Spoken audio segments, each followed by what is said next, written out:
Hello, SuperCoaches, and welcome to our Hot Takes podcast. The panel are going to put their reputations on the line and come up with some bold predictions today. That will be absolutely no problem for Jett Hatton, who basically does that every week on this podcast. How's your prep going?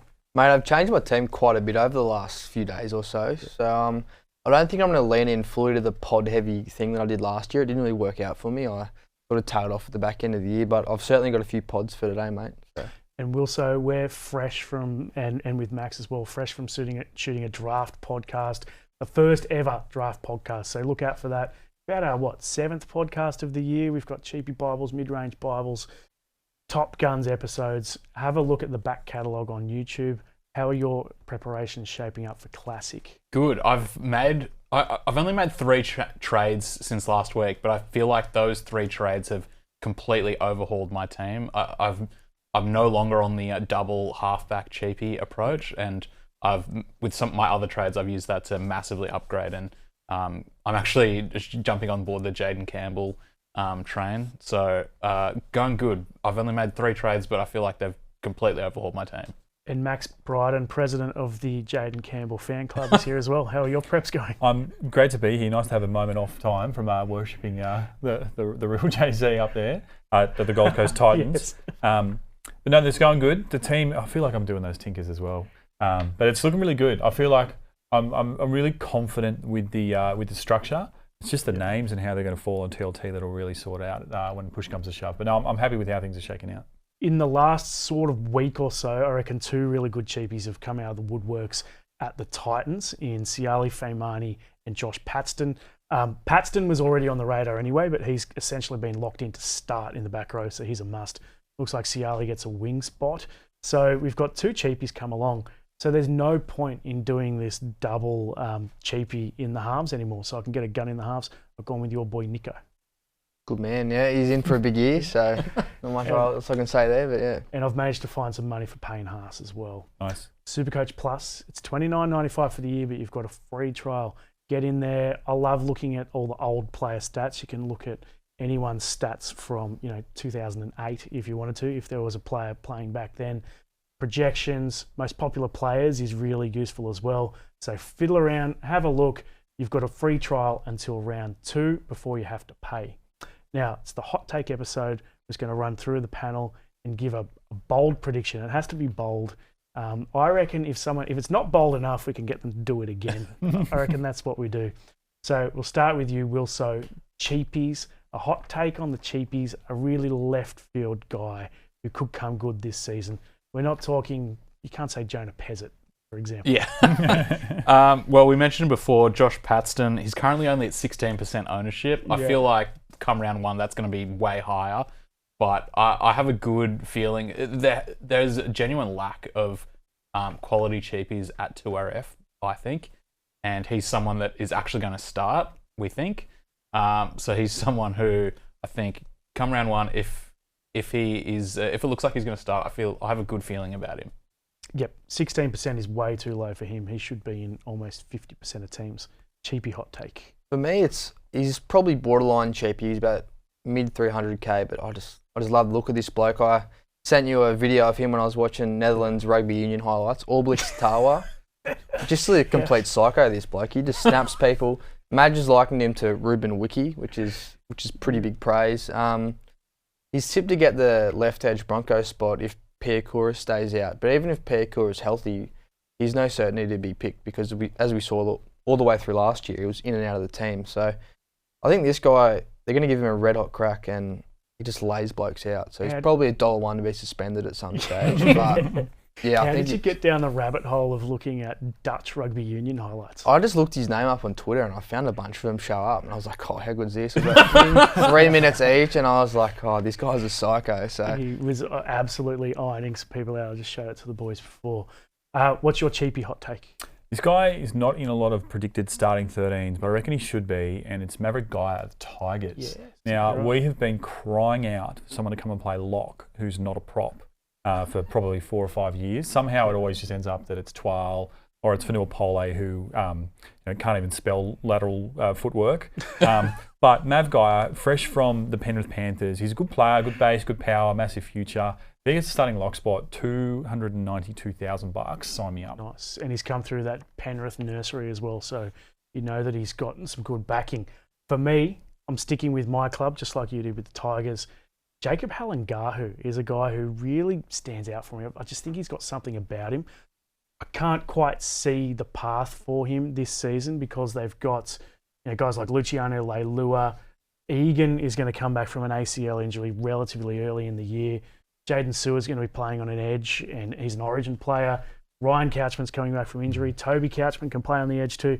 They've got a lot of edge players. I don't know how he's quite going to fit in, but I've got a funny feeling that Halengahu at only 1.9% may not be a cheapie right from the start, but at some stage we're going to be talking about him as a Supercoach buy, and not just a cheapie, but he'll end up being it could end up being like a 50 average cheapie as well. What do you reckon? I think it's a good call. I think you're right to say that it's probably not going to be round one, but at some point, like he's going to step in and people are going to start to know his name. Top Gun hot take. So this is the left field guy in the keeper department, and you think he's going to shock everyone? Well, I'll say a few names, so hopefully I'm not taking any of you boys' picks. But I think the fact that everyone is going with Keanu Kinney and Sua Fa'alongo means that a lot of the gun fullbacks are seriously low ownership. I think Scott Drinkwater is only about 10%.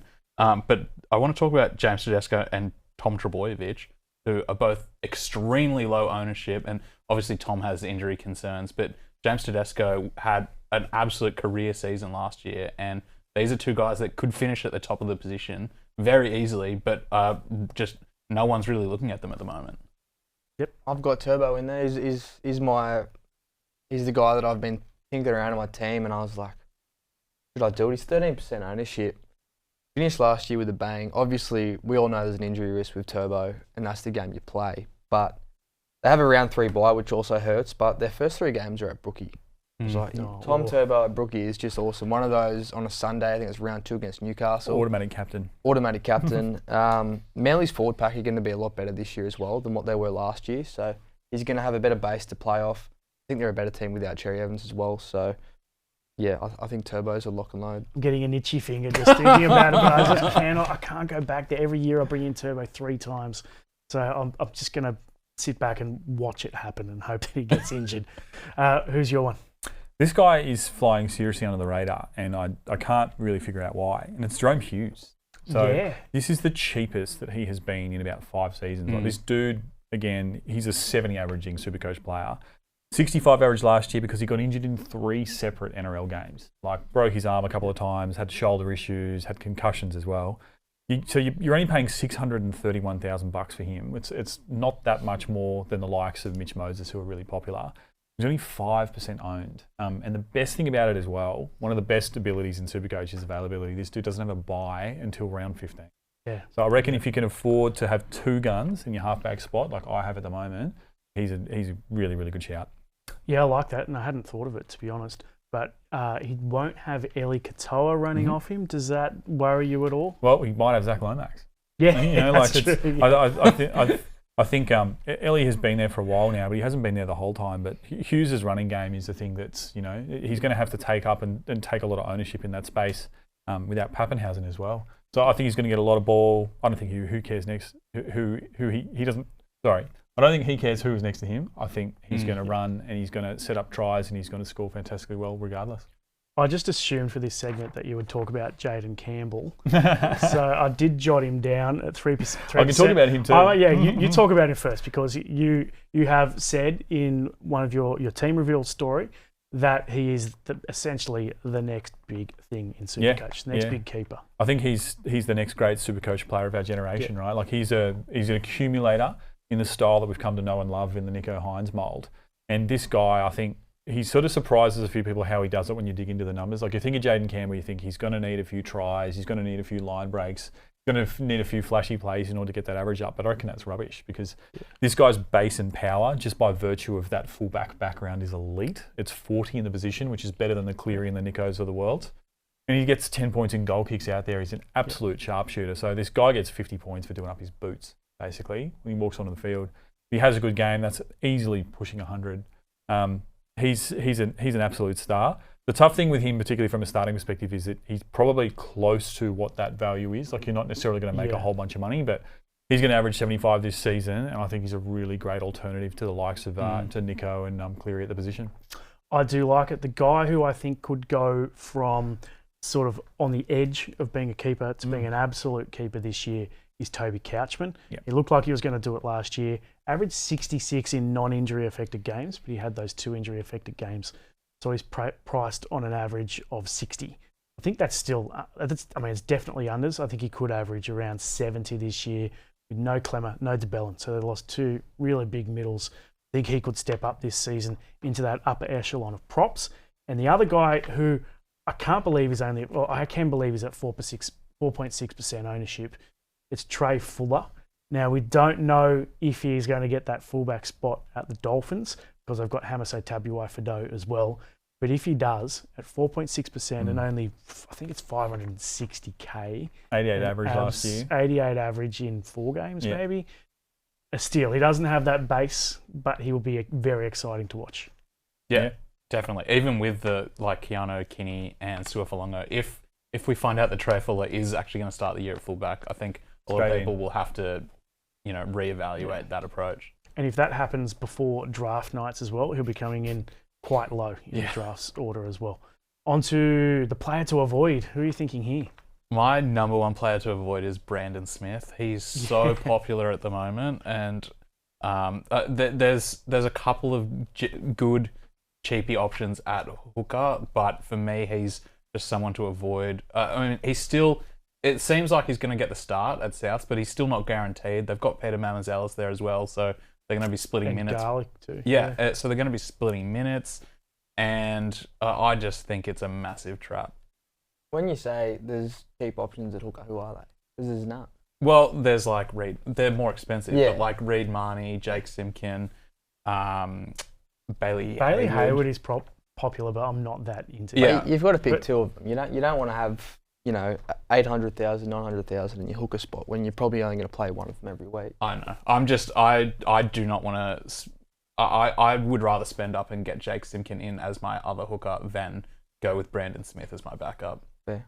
I'm going Brandon Smith, my backup every day of the week. Yeah, He's just, I like that he's cheap, and I'm never going to have to play him unless he's on the bye. Yeah. But I take your point. He could be rubbish this year, but Riley Smith was pretty rubbish to start last year, and it didn't hurt me. So. I will admit that at that price, that it won't take a lot for him to make cash. But I'm just not into it at all. That's good. That's why it's a hot take. Yeah. To me, it's Ethan Sanders. A lot of guys have him in there as their second halfback. I just don't think there's any certainty that he even gets picked in round 1. And if he does, Raiders are a team with a top 4 ambition. And if he stinks it up the first 4 rounds, they're going to move him on. They've got Kobe Blackwater in the wings. They've got Chevy Stewart there as well, who can play fullback. And when KO Weeks came to the Raiders, everyone forgets, but he played 7 for most of the time there, and he succeeded pretty well. So I think Ethan Sanders is no good thing there. And you've also got Dan Atkinson there. You've got Joey Walsh, who no one's really talking about either. So yeah, I think there's a lot of other options that I'm going to go with. I actually sold Ethan Sanders the other day for your boy Nico Hines, so I agree with that. Who's your no-go? Another halfback, I feel like we're on the halfback train, is Mitch Moses. Now, he's really popular, particularly among serious super coaches who can just see the logic that he'll get the goal kick, most likely gets the goal kicking back this year, easy 10-point gain to his average, so there's money to be made. Look, Mitch Moses, he's the definition of a roller coaster ride. Like he will average 60 to 65 on this season. There's no doubt about that. But it's going to be off the back of a ton of 40s and the occasional ton.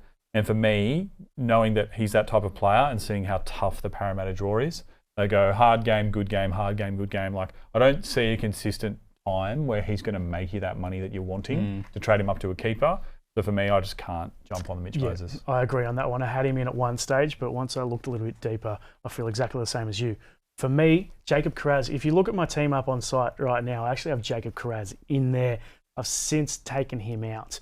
Now, the reason is preseason injury scare, which is a bit of a blow. It's not the end of the world. He's probably still going to play a trial, but he still loses momentum. Plus the buy-in round 2, people are underestimating that buy-in round 2. Then he's got to travel to the Raiders down in Canberra in round 3. Then his draw opens up round 4 and 5. I think he's got the Rabbitohs and someone else, Knights it might be.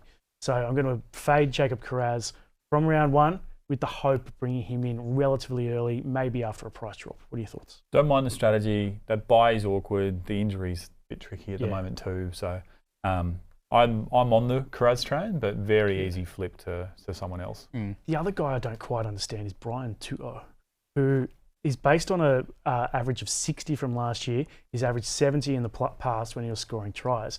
And people are saying, well, look, if he scores tries this year, he's going to go back up to the 70 average. But the thing with Brian Tuo, he could barely run last year. He's got hamstring injuries and knee injuries. Once you start getting hamstring injuries regularly, it's not a good sign for your career.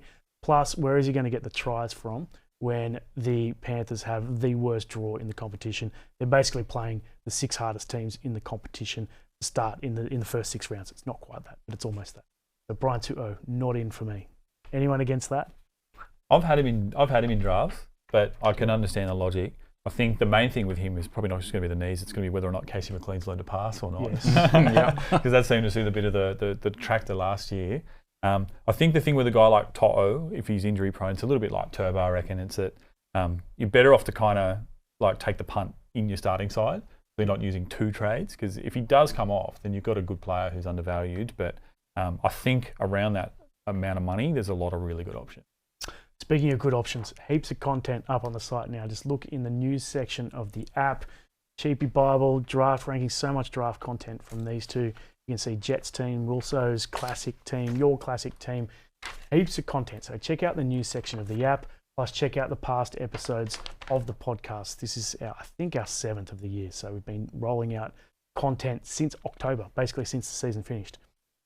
We'll go now to mid-range hot take. What have you got here, Wilso? Not going to lie, I actually missed this section of the of the script, so I don't have anyone written down. But off the top of my head, maybe I'm really keen to see how Jermaine McEwen goes this year at the Knights. He's sort of in that mid-range / cheapie area, but just looking at the numbers last year when he was actually playing 80 minutes towards the end of the year, they were really, really impressive. And with Kupia's ball gone to the Tigers, there's that opportunity for him to start. So I think he could be a really good mid-range option. Yeah, we got to look at him this week too. Yeah. Thomas Cant's there as well, so it might be a little deuce out for that back row battle. But I've got Hamish Stewart in there. I just think he's 13%, so not superly low owned, but I just think he's going to be a season keeper. Like Jack de Bellin's out, as you mentioned earlier. He's their next man up. He's going to slide into that 13 role for the season. Flano's got a massive wrap on him. He's got a huge points per minute, about 1.1. So I think if he can play about 60 to 65 minutes, which is realistically for a bloke as fit as he is and as good as he is, I think he can easily average about 65 to 70, and he'll be that Jermaine Hopgood from a few years ago that everyone sort of jumps on. Yep, I agree. There's big opportunities in the Dragons pack. I mentioned Toby Couchman before, and I 100% agree on Stewart as well. Your thoughts? I like it. I think it's a good shout. 65 might be a little bit ambitious, but he's been in so many of my mocks. I picked him up last year and he made me a bit of cash, so I like it. My mid-range hot take is a guy I mentioned in the draft podcast before. It's Trey Mooney up at the Knights, on a bit of a Knights tangent as well. 2 performances that really come to mind. So he had a start last year at lock, 43 minutes, 89 points, which is mental. And then he came off the bench in that game that the Raiders got absolutely smashed in round 27 against the Dolphins, where they rested all their team. And he scored 78. So he's a freak. I reckon if you don't start with him, you're mad, because you'll be scrambling him to get him in your team. By the time his price starts going up in round 3, I reckon he's going to be basically a season keeper. My mid-range hot take is Selwyn Cobbo. Now, I was on the Playbook podcast last night and the Spy kind of tipped me into this. Cobbo, we had a story yesterday, he's dropped 10 kilos. And as much as I hate these stories about professional athletes finally getting fit, which I just don't understand how that's a story, how a guy getting fit when you're a professional athlete is a big thing. But it is a thing for Cobbo. He's lost 10 kilos. And he's on the left wing for the Dolphins outside Isaiah Katara, and a really good side to be on with Herbie as well. So what do you reckon, Cobbo?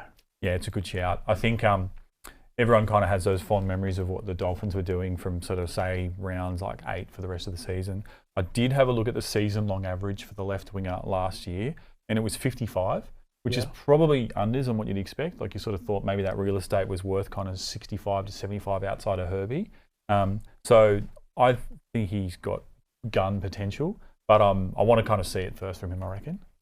You mentioned we just did the draft podcast. Who's your first draft pick? A left field choice for your first draft pick. A left field. Yeah, so, yeah. It's got to be a bold. It's still got to be bold. It's still got to be a hot take. Okay.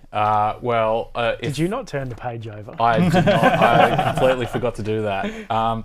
If you're a left field first round pick, I would be looking at someone like Jaden Campbell, who's not going to be one of the top first round picks, but he's someone who has the potential to go that high. And if you're picking later on in the first round, he's someone that I think you can't really go wrong with. Yeah, well, I originally had, Payne Haas is the most popular draft pick. I think my general gist on the draft podcast was you can stack the pack this year, and there are some decent guys in the pack. And the next guy I had was Hudson Young in the first round, but then you poo-pooed on that straight away and pointed out that during the finals he's actually got the bye, so he won't be of much use to you. Yeah, I think that's a critically underrated strategy. You've got to make sure that they've got a good final strength of schedule. I reckon if you take in someone a little bit left of field, I mean, the correct answer for me is probably James Tedesco. But why not Keanu Kinney? Because he's no risk of origin. He plays for the Gold Coast Titans. He gets a lot of day games, a lot of fast tracks up there, and he's a gun too. So I think he's genuinely a first round pick. So why not number one? Average draft position of 66, which is ridiculous. Unbelievable. Low. What are you thinking? I'm not really a draft player, but I think the most obvious, if you got the first pick, is probably Nathan Cleary, even though they got a tough draw early, like draft's a long game. Left field, maybe Scotty Drinkwater as the first overall pick. He's, always up there. He never really gets hurt. They got a good run early, kick goals now. So, yeah. Well, the Mastermind wrote the other day that James Tedesco has scored more points in the last 2 seasons, and he hasn't missed a single game in 2 years. So I think that's a good shout. Draft sleeper. This is where you come in, Will. So you wrote our sleeper story. So you've got heaps up your sleeve, even if you haven't jotted one down. Well, he's someone who I'm sort of surprised we haven't talked about him really much this preseason at all. But David Fifita is someone who has the potential to finish the year as the top ranked 2RF, but just because of how bad his season was last year, he's absolutely plummeted down the pre-draft rankings. So he's not going to be on a lot of people's minds, even though he is classic relevant. So I think he's someone that you can get far later in your draft than you should be able to get him. And because of that, he's probably one of the most value picks you could get in your draft. And just for those people who haven't played draft before, who want to play this year, when you're looking at the page, it's ordered automatically by the average from last year. So while most people are looking at the back row, Hudson Young would be the top because he had the top average last year. Fifita, even though he's really popular and classic, would be down way low and no one would even see him. Exactly. If you've only got 30 seconds or a minute to make your pick, you're going to miss him very, very easily. Who is your sleeper for draft? I like this guy more and more after researching this, but it's just Jermaine Hopgood. He sort of ticks the same box in the sense that he's a fallen gun, like Fifita, who, from an average draft position perspective and his scores from last season, he'll be like past pick 100. But we know that wasn't like a couple of years ago, he was a third round draft pick, right? Like he was scoring 70s for fun. And this year he's got the jewel, which I absolutely love. We know he was averaging close to 65 when he had those games in front row forward. He's minutes dependent, but you can get him really late. And I think if he's healthy this year, then he could score really, really well. Got Hopgood written down as well. I really like that, particularly with the duel. He's going average draft position of 101st. So that's very low for a guy of his caliber. The only issue I've got is the Bellin coming to the club. I don't think it will affect him, but it's just something to keep in He plays in the front row now, so that shouldn't impact him too much. My guy is Siali Faimani, who a lot of people will know from classic SuperCoach. He's going 211th in draft, so you can pick him up almost as your last pick, 17th player or whatever it is in SuperCoach. And if, as they say, he's plays the same way as Brian To'o, he's going to be a SuperCoach freak. Now for your NRL season hot take. So we're not talking SuperCoach here, just purely NRL. What's going to happen? Well, I've managed to think of something, even though I don't have anything written down. But we were talking about it in the office a bit yesterday, that with the new NRL rule changes, specifically the bench, the fact that teams can now carry 6 guys, we think could potentially lead to like the death of the NRL utility. The fact that pretty much every team will, like the days of old of having, a hooker or a halfback playing at 14, they won't really be as necessary anymore because every team can just stack their bench with maybe a backup hooker and a backup halfback that might not even see play because they've got 4 other forwards there or whatever. So I think we could see the death of the NRL utility this year. Yeah, that's a good call because it's kind of made a little bit of a comeback in recent years. But yeah, that'll be a sad little thing that I hadn't thought about actually. What do you reckon? There's one that drives me insane every year. Every year, people come out and say that the Roosters are going to win the comp and they're a smoke year to win the comp. And every year they disappoint everyone. I think they're going to struggle to make the 8 this year. I think they're a worse team with Cherry Evans than they are with Savala. I thought they found something really special with Savala last year. His kicking game with Tupou and Nwangani-Dawase was just awesome. I know Cherry Evans has that kicking game as well, but he's not a 6'5" half like Savala is, and it just doesn't make sense. Everyone forgets how Cherry Evans was bad for Manly last year. He wasn't good for him at all. Teddy's another year older as well. Like I know he's been so elite for so long, but he's got a lot of miles on the legs, and at some stage, Father Time's going to catch up with him. And I just think their backline's overrated as well. Everyone, like, Mark's good, but there's a lot of outside backs that I think are better than him. Mulatalo gave him a touch-up in the finals. That was nice to see. I just think they're overrated. Yours? It's a big call. I think for me, I've just gone Dolphins top 4. I reckon they haven't made the finals yet in their brief existence, but we saw enough signs last year to be really, start to take them seriously. And they get so many men back in that forward pack this year with the like of Tom Gilbert, Max Plath, the Psycho Plath. They're going to be a really, really awesome team to watch. And I think they've got what it takes to push into the top 4. I originally had the Dolphins down, but I also think the Eels are going to make a big comeback this year. Finished 11th last year, but they were a lot worse than that for most of the season before they went on that run at the end of the year. It took a long time for Jason Riles to get this defensive structure working, but it definitely started working. Then they got Mitchell Moses back into that team. They got DeBellin to tighten things up in the middle. I think top 4 for the Eels this year. They could easily do it. And the other thing is Jonah Pezzett comes in at 5'8", who I kind of rate. But they also have Joash Papali'i sitting around, or Papali he is, sorry. He's not a Papali'i. They've got him sitting around too, who I think if he gets a chance in the NRL could be like a sneaky good performer for them. Yeah. Good player, good team. I wouldn't go top 4. I mean, especially the Tigers will give him a dust up in round 2, but we'll see. Well, that is our Hot Takes podcast. Hopefully you enjoyed it. We'll be back next week. Check out our draft podcast that we've also done this week. We'll be back next week with Cheapie Bible version 2.